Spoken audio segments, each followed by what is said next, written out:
Steady yung kamay. Steady yung kamay.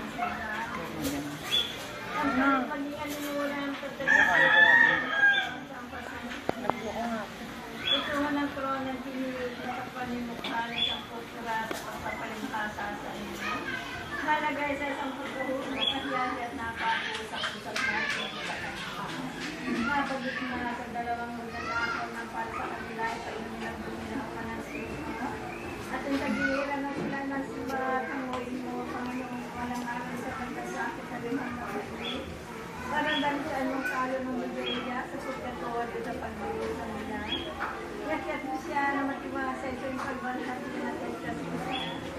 Alang-alang sa mga karapatan ng kasantisan ko sa pagpapakasabi.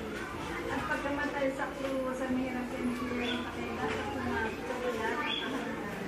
Dahil pinagdarahan ko palamagan na ako na nakikisang pinagi pa sa kruwa sa buhay at nalahan. Nakasamahan ng Diyos ang malis ang nakakapagpilitay sa akin sa magpapamalang halusin. Na malamin sumasalangit ka sa walang nangalan ng mga sa amin at makalamit hindi na sa mga salipakaran ng salangit.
Dahil ng Diyos, na napangan ng kasalanan ng Sandiyan.